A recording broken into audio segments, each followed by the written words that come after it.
Silakan, ada yang mau nanya? Baca mushaf ketika sholat bagaimana Ustadz? Lebih baik tidak dilakukan, karena kata Syekh Utsaimin itu akan mengakibatkan gerakan di luar sholat. Walaupun sebagian ulama membolehkan, tapi hanya dalam sholat sunnah saja, tidak dalam sholat wajib. Berdasarkan riwayat Aisyah, bahwa Aisyah kalau bulan Ramadan diimami oleh hamba sahayanya yang laki-laki dan dia sambil membaca dalam mushaf. Iya, Allahu a'lam. Dan athar itu diriwayatkan oleh Abdul Razzaq dalam Musannafnya. Kalau kita mengingatkan teman, tapi yang nggak mau mendengar, itu termasuk sayang apa enggak? Ya kitanya sayang sama dia karena kita sudah ngingetin. Kalau dianya nggak mau dengar, berarti dia tidak sayang sama dirinya sendiri. Kalau dia sayang sama dirinya sendiri, dia akan selamatkan dirinya dari api neraka. Ya tidak. Makanya orang yang berbuat maksiat itu hakikatnya tidak sayang kepada dirinya. Sebab kalau dia sayang kepada dirinya, dia akan selamatkan dirinya dari azab Allah Subhanahu wa taala.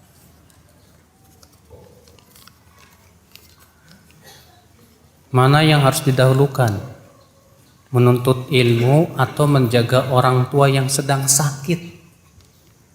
Ya. Kalau bisa gabungkan. Sambil menuntut ilmu ada waktu, kemudian kita menjaga orang tua yang sakit. Kalau ternyata orang tua kita butuh, kita terus pada setiap waktunya, yang sudah orang tua dulu deh. Insya Allah doa orang tua itu mustajab. Iya, betul. Di Madinah ada syekh, namanya Syekh Mukhtar Asy-Syanqiti. Beliau sekarang ini sudah diangkat jadi ulama lajnah daimah, hayat kibar ulama. Beliau pengajar di kota Madinah. Waktu saya masih kuliah di sana itu beliau sudah umur 40 lebih dan belum nikah.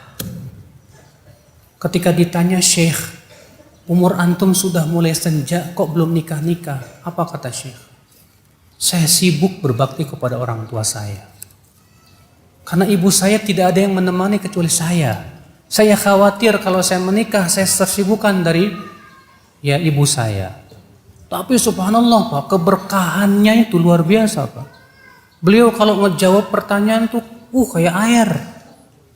Menyebutkan ikhtilaf para ulama, dalil dan yang lainnya. Masya Allah. Sampai majelisnya di kota Madinah itu paling ramai Pak. Beliau itu. Iya. Karena baktinya kepada orang tua luar biasa sekali. Saya mencoba hijrah dengan menerapkan aspek keislaman dan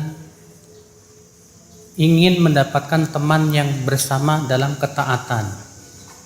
Terus bagaimana bisa mendapatkan teman seperti itu Ustadz? Kalau antum ingin mendapatkan teman yang bisa bersama dalam ketaatan, hadir di majlis taklim. Karena di majlis taklim itulah berkumpul orang-orang yang soleh. Nah di situ antum akan melihat mana yang cocok dengan antum, yang tidak cocok. Mana yang akhlaknya baik dan antum cocok merasa kepada dia. Tapi kalau antum jauh dari majelis ilmu, bagaimana antum akan mendapatkan teman yang soleh? Makanya majelis ilmu itu Masya Allah, ya majelis yang dihadiri oleh orang-orang yang solehin insya Allah, yang menginginkan keselamatan di dunia dan akhirat insya Allah.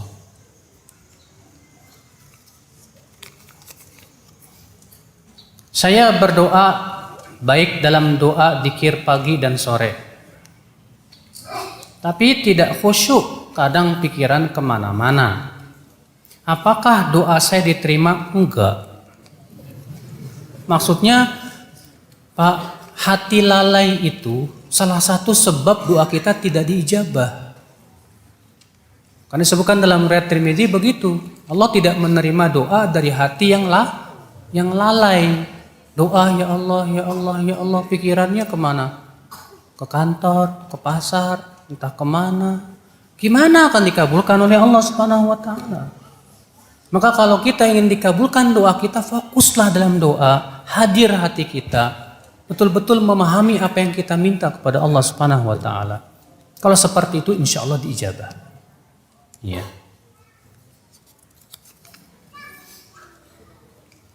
Apakah ada ghibah syar'i, Ustadz?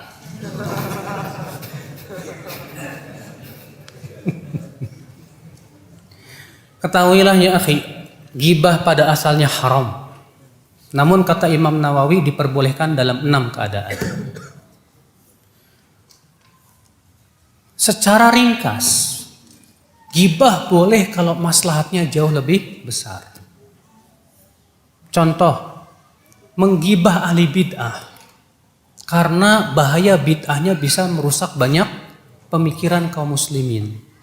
Dan dia memang menyebarkan kebid'ahannya. Maka kita boleh gibah sebatas kesalahan yang dia jatuh saja, nggak boleh lebih. Yang salah itu kalau dia menggibahnya sampai kemana? Ke anaknya, ke istrinya, sifatnya. Ini salah berlebihan, haram. Tapi kalau kita menyebutkan sebatas kesesatan dia supaya orang hati-hati dari dia, nggak masalah. Ya. Itu perkara yang memang diajarkan oleh syariat. Makanya lihat, ya Rasulullah Shallallahu Alaihi Wasallam menyebutkan apa? Al-Qadariyatu majusu hadhil ummah. Qadariyah itu majusi umat Islam. Para ulama juga menyebutkan terkadang nama. Ini dia, Imam Uthman bin Sa'id Ad-Darimi menulis sebuah buku judulnya begini, Raddu Uthman bin Sa'id Ad-Darimi ala Bishr al-Marisi ad-Dal. Bantahan Uthman bin Sa'id Ad-Darimi terhadap Bishr al-Marisi yang sesat. Judul bukunya begitu Pak, dan itu sudah dicetak sampai sekarang ada bukunya. Imam Ad-Darimi ini hidup pada abad ke-4 Hijriah sekitar itu, atau ke-5 Hijriah. Bantahannya seperti itu. Demikian pula para ulama dari zaman ke zaman. Imam Ahmad pernah ditanya, bagaimana boleh nggak ngaji ke Husain Al-Qarabisi? Husain Al-Qarabisi ini Pak, orator. Kalau ceramah, orang bikin nangis semua sudah. Ceramahnya itu menyentuh banget. Suatu ketika Imam Ahmad ingin mendengarkan ceramahnya dia, karena penasaran. Maka beliau pun mendengar di balik hijab, tidak ada yang tahu, supaya tidak ada yang terpengaruh. Imam Ahmad pun nangis. Apa kata Imam Ahmad? La ta'khudhu an, jangan ambil ilmu dari dia. Apa kesalahan Husain Al-Qarabisi? Karena dia mengatakan lafzi bil Quran makhluk. Lafadzku dengan Al-Quran makhluk. Al-Hasan bin Saleh bin Hayy, seorang hadis yang luar biasa keilmuannya Pak. Sampai-sampai beliau itu disebutkan sekaliber dengan Sufyan Ats-Tsauri. Tapi para ulama membicarakan dan menikam dia karena dia membolehkan memberontak kepada penguasa yang muslim yang sah. Gara-gara pemikirannya ini, para ulama mentahdzir jangan ambil ilmu dari dia. Jadi sebetulnya ini sunnah para ulama terdahulu. Tapi ingat Pak, jangan serampangan, jangan sembarangan. Yang salah itu kalau kita sembarangan dan serampangan. Ya, mentahdzir atau menggibahi, ternyata yang digibahi tidak seperti yang kita sangka karena kita tidak ada tabayun. Kita tidak ada munasoha. Zaman sekarang kan begitu, tidak ada istilah tabayun. Padahal untuk tabayun bisa, tinggal telepon, tinggal nanya kepada orang-orang yang siqat, teman akrabnya, teman dekatnya dan yang lainnya. Ya tidak ada istilah seperti itu. Ya.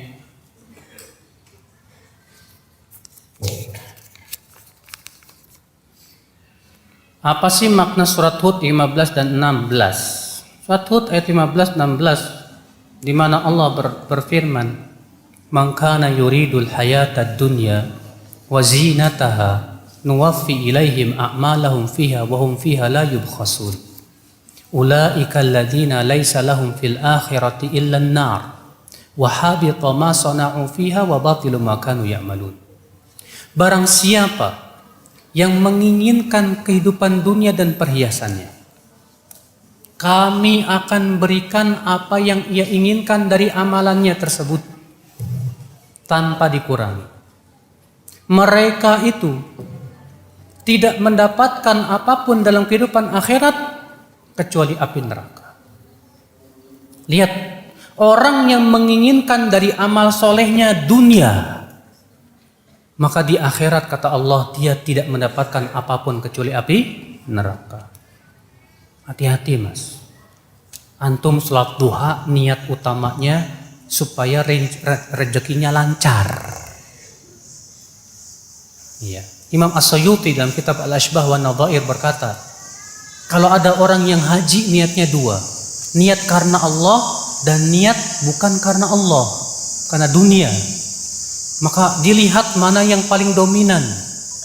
Kalau yang paling dominan itu karena Allahnya, dapat pahala. Kalau paling dominan apa? Karena dunianya, dapat dosa. Dan kalau seimbang 50-50, tasaqata, saling berguguran, 0. Hati-hati mas. Ustaz, bukannya Rasulullah SAW membolehkan kita mengharapkan dunia dari ibadah? Contohnya hadis, man arada an yunassa' lahu fi umrihi wa yuwassa' lahu fi rizqihi falyasir rahimah. Siapa yang ingin dipanjangkan rezekinya, diluaskan rezekinya, dipanjangkan umurnya, hendaklah ia menyambung silaturahim. Kan Rasulullah mengatakan siapa yang ingin apa? Dipanjangkan umurnya, diluaskan rezekinya. Sekarang tolong jawab pertanyaan saya. Kalau antum silaturahim 100% hanya mengharapkan ridho Allah semata dan tidak mengharapkan dua tadi, kira-kira antum dikasih nggak dua tadi? Hah? Antum silaturahim, niat antum 100% karena Allah dan tidak mengharapkan dua tadi, dikasih nggak dua tadi? Pasti. Berarti tanpa diniatkan tetap dikasih kan? Itu namanya janji. Kewajiban kita mengikhlaskan, tanggung jawab Allah merealisasikan janjinya, selesai. Kalau kita berkata begini, saya kalau nggak meniatkan gitu takut Allah nggak ngasih, suzon antum sama Allah. Suzon antum sama Allah. Maka kalau antum silaturahim lillahi ta'ala 100%, Allah kasih dua perkara tadi. Tapi kalau ternyata tujuan terbesar antum dunianya bukan karena Allahnya, pertama nggak dapat pahala, yang kedua belum tentu dikasih. Rasulullah bersabda, man kanat hammuhud dunya, siapa keinginan terbesarnya dunia, farraqallahu alaihi syamlah, Allah cerai beraikan urusannya. Wa ja'alal faqra baina ainai, Allah jadikan kefakiran di matanya. Walam ta'tihi minad dunya illa ma kutibalah, dan dunia pun tidak akan mendatangi kecuali yang dituliskan saja untuknya. Lihat tuh. Wa man kanat hammul akhirah, sebaliknya kata Rasulullah, siapa yang keinginan terbesarnya akhirat, sabbatallahu alaihi amrah, Allah kokohkan urusannya. Wa ja'alal ghina fi qalbi, Allah jadikan hatinya kaya raya. Wa atathu dunya wa hiya raghimah, dan dunia akan mendatanginya dalam keadaan hina di matanya. Nah ini, akhi.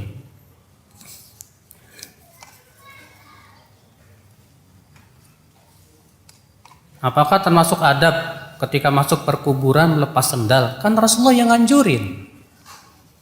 Ketika Rasulullah melihat ada seorang sahabat masuk perkuburan pakai sendal, apa kata Rasulullah?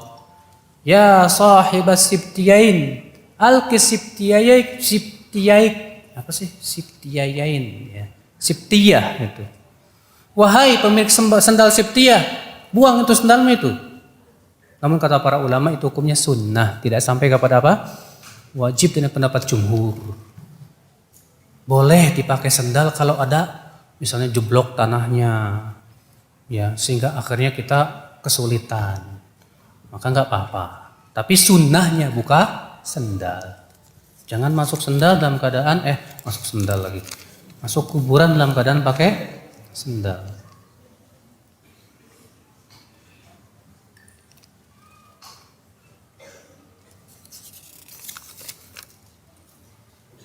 Bagaimana cara istiqomah ketika kita pulang kampung, Ustaz? Karena di kampung tidak ada teman yang soleh, Ustaz. Nikah, biar punya teman soleha. Ya kan?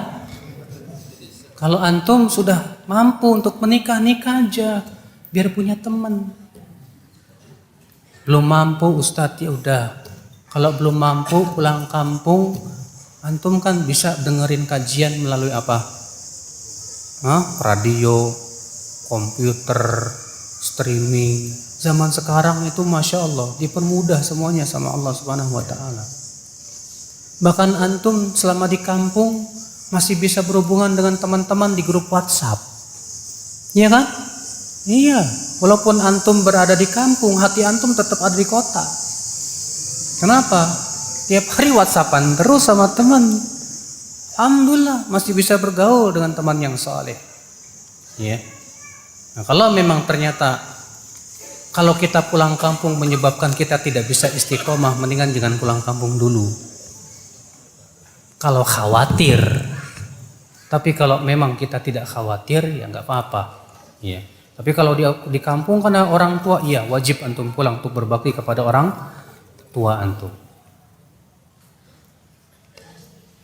Boleh nggak mendengarkan murotal sambil nyetir? Kalau memang kita nyetir dan bisa kita mendengarkan, bagus. Ya, tapi gara-gara nyetir antum jadi, gara-gara dengerin itu antum jadi tabrakan, nggak boleh.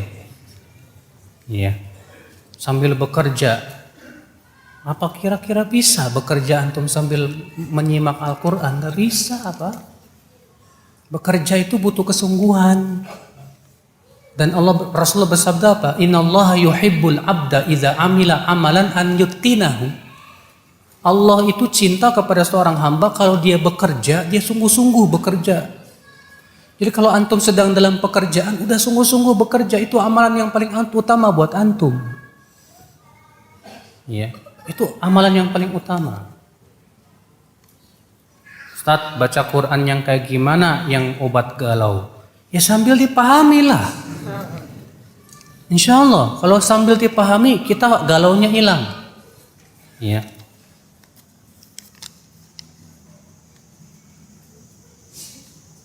Bagaimana hukum menepuk punggung untuk bermakmum kepada orang lain? Makanya sejajar mas, kalau dua orang tuh gak usah tepuk-tepukan. Kalau ada orang sholat kan sunahnya kalau dua orang apa? Sejajar. Ya, kalau sejajar nggak usah ditepuk juga udah ketahuan jadi imam. Ya.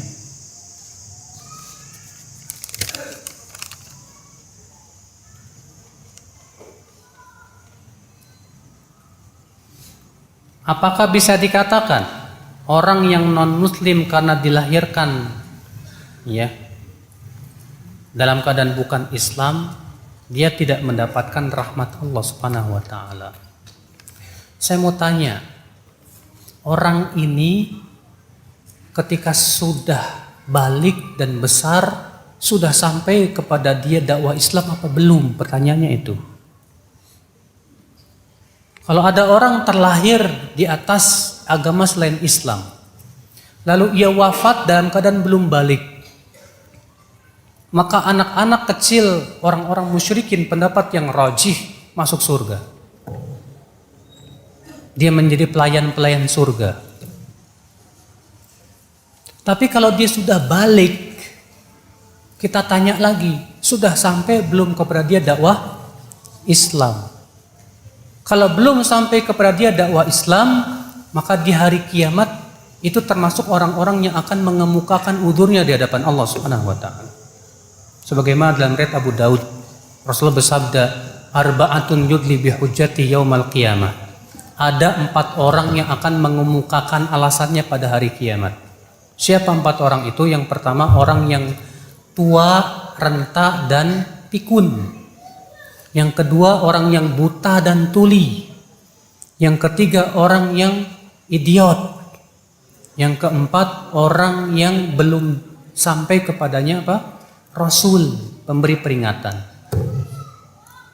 Maka orang yang tua dan renta berkata, "Ya Rabb, ja'al Islam walam afham syai'an." Ya Allah, Islam datang dalam keadaan aku sudah tidak paham apa-apa. Orang yang buta dan tuli akan berkata, "Ya Allah, Islam datang dalam keadaan aku tidak bisa melihat, tidak bisa dengar." Orang yang idiot berkata, "Ya Allah, Islam datang kepada saya dalam keadaan wasibyan yakdhifunani bil ba'ar." Sementara anak-anak kecil saja ngelempari saya dengan tai onta. Dan orang yang belum datang kepadanya Rasul berkata, "Ya Rabb, lam ya'tini rasuluk." Belum datang Rasul kepadaku, belum datang pemberi peringatan. Maka kata Rasulullah apa? Empat orang ini akan diuji oleh Allah pada hari kiamat. Tutup mas. Kalau menguap, tutup. Sebab kata Rasulullah, kalau antum menguap, setan akan mentertawakan antum. Mendingan mana? Ditertawakan setan apa tertawain monyet?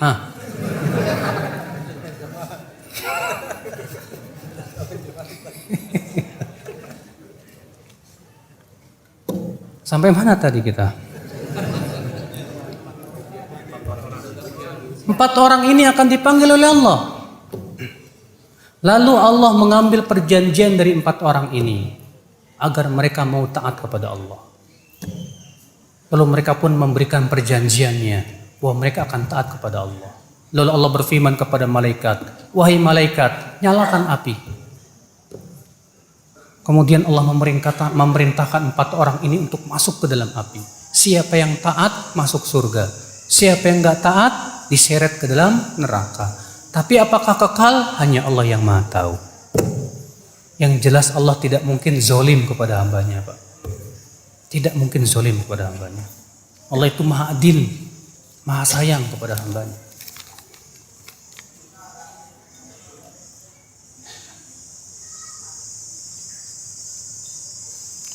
Tolong sampaikan nasihat untuk istri anak Ustadz supaya lebih bakti sama orang tua saya, karena itu kebahagiaan saya. Ya, wahai istri, di antara tanda wanita solehat itu membantu suaminya untuk menaati dan berbakti kepada orang tua. Kamu harus paham dan sadar, wahai istri, bahwasannya kewajiban suami kepada orang tuanya lebih besar daripada kepada kamu. Maka jangan sampai gara-gara kamu suamimu masuk neraka karena nggak berbakti kepada orang tuanya, gara-gara kamu. Iya. Dan saya nasihati suaminya, kamu juga hai suami harus tegas depan istri. Jangan letoy. Masa sama istri letoy? Istrinya ngelarang, ya mah, ya. Apaan lo? Di depan petantang petenteng kayak singa, depan istri kayak kucing. Jangan begitu. Tegas kamu di depan istri kamu, bilang ke istri mah. Tahu enggak? Dalam Islam, suami itu harus lebih berat kepada orang tua. Saya tidak akan menzolimi kamu, tenang aja. Tapi tolong bantu saya berbakti kepada orang tua. Bawakan dalilnya, hujahnya, perkataan ulamanya. Kalau nggak mau dengar juga, masih banyak yang lain.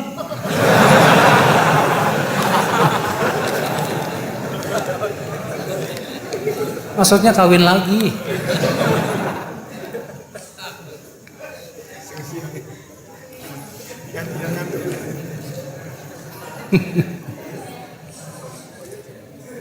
Apakah salat 5 waktu yang ditinggalkan pada waktu dulu wajib diganti seperti halnya puasa? Ini ditinggalkannya karena apa? Sengaja atau uzur? Kalau dia tinggalkan karena ada uzur, ijma seluruh ulama wajib qadha. Tapi kalau dia tinggalkan karena sengaja, malas, ini ikhtilaf para ulama apakah dia wajib mengqadha atau tidak. Jumhur mengatakan wajib qadha. Kenapa? Dikiaskan sebagai kiasul aula. Artinya orang yang punya uzur aja wajib qadha, apalagi yang nggak punya uzur. Sementara sebagian ulama mengatakan tidak ada qadha. Karena apa? Tidak ada dalil. Karena yang ada dalil itu hanya untuk orang yang punya uzur. Sedangkan tidak bisa dikiaskan antara orang yang punya uzur dengan yang tidak punya uzur. Kemudian yang kedua, kalau diqadha, kira-kira tertutup apa tidak? Enggak tertutup, Pak, percuma. Karena dia tinggalkannya karena apa? Sengaja. Kalaulah dengan sebatas diqadha jadi tertutup, orang akan menganggap remeh, gampang nanti saya qadha aja. Makanya yang rajih tidak ada qadha buat dia karena tidak akan menutup kewajiban dia ada taubatun nasuha. Dan itu pendapat yang saya kuatkan, wallahu a'lam.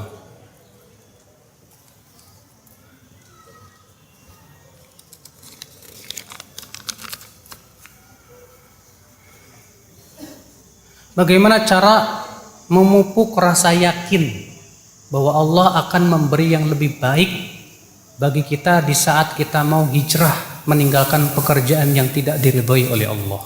Pertama, yakinlah Allah tidak akan pernah tidak menepati janjinya. Pasti janji Allah akan apa? Tepati. Yang kedua, lihat orang-orang yang meninggalkan pekerjaan yang haram, kemudian usaha dan berhasil. Lihat sama antum.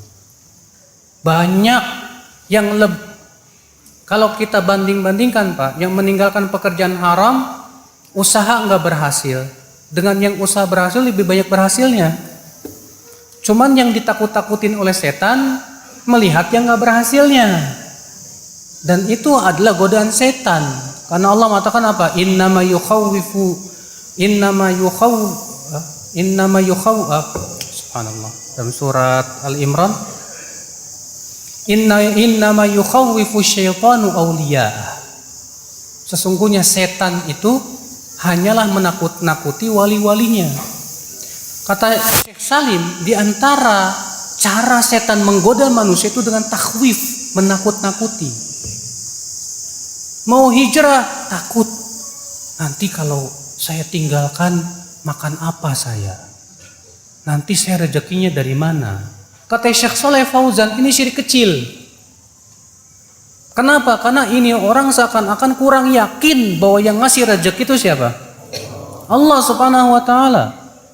Banyak, Pak, teman-teman kita yang keluar dari pekerjaan haram. Alhamdulillah, usaha. Memang di awal-awal susah dulu, betul. Sebagai ujian. Di awal-awal bisnis dia susah, gagal lagi, tapi dia berusaha sampai berhasil. Alhamdulillah, dan itu jumlahnya banyak, Pak. Alhamdulillah. Nah, kalau antum sharing sama orang-orang seperti itu, gimana sih kok kamu bisa berhasil setelah kamu keluar dari pekerjaan yang haram? Alhamdulillah. Kalau dia cerita itu jadi pelipur lara antum, menguatkan hati insyaallah, biiznillah. Contoh mereka kok bisa kuat, saya nggak bisa.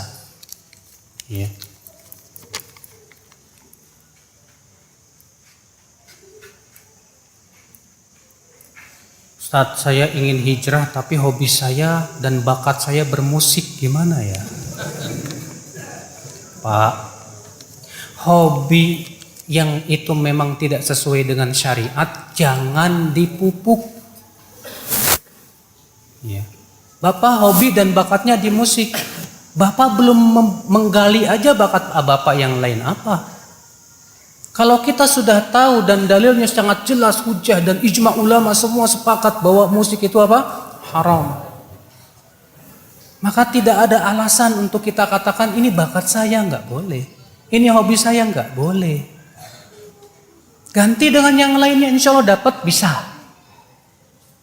Saya punya teman, dia sekolah teknik, sekarang usahanya apa? Usahanya jualan obat, farmasi. Nggak nyambung kan? Saya punya teman sekolahnya di perikanan, sekarang malah jadi petani sawit. Nggak nyambung juga. Tapi bisa dia jalani. Bisa. Jadi kalau Anda berkata, saya nggak bisa kecuali ini, bohong. Kalau antum geluti bisa insya Allah. Ya. Asal ada keinginan yang kuat saja insya Allah. Biiznillah. Banyak Pak. Saya punya teman yang dia sekolah lulusan tentang ini, akuntansi. Kerjaannya sekarang apa? Reparasi kulkas. Akuntansi kulkas, jauh banget. Tapi bisa dia.